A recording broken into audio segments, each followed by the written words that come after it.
আমাদের দলের নাম একসাথে পথ চলা। আমাদের দলের পক্ষ থেকে সকলকে জানাই শুভেচ্ছা ও সালাম।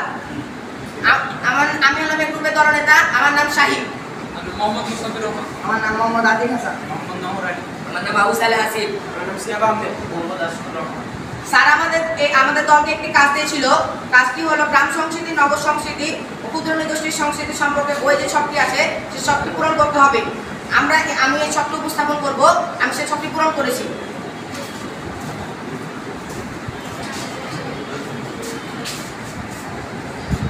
গ্রাম সংস্কৃতি। নির্ধারিত গ্রামের ঘরবাড়ির ধরন কেমন? নির্ধারিত গ্রামের ঘরবাড়ি টিনের ঘরের, কুড়ে ঘর, মাটির ঘর, ছনের ঘর ইত্যাদি হয়।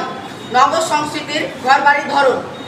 নগর সংস্কৃতির ঘরবাড়ি সাধারণত সিমেন্ট, বালি, রড ইত্যাদি উন্নত মানের তৈজসপত্র দিয়ে তৈরি করা হয়। ক্ষুদ্র নৃগোষ্ঠী সংস্কৃতির বাড়িঘর। ক্ষুদ্র নৃগোষ্ঠীর বাড়িঘর সাধারণত বাঁশ, কাঠ, ঘর এবং নিম্নমানের সামগ্রী দিয়ে তৈরি করা হয়। গ্রাম সংস্কৃতি মানুষের খাবার এবং পোশাক। গ্রাম সংস্কৃতি মানুষেরা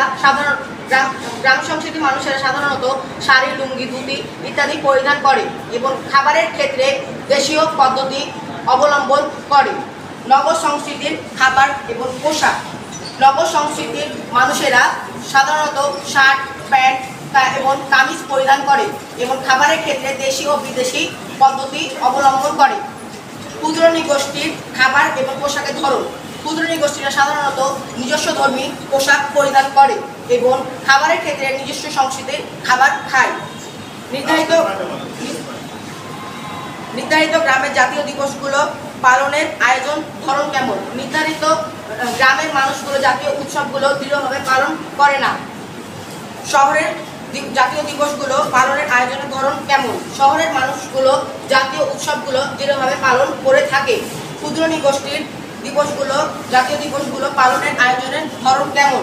ক্ষুদ্র নৃগোষ্ঠীর মানুষেরা জাতীয় উৎসবগুলো তেমন একটা পালন করে না, করলেই চলে।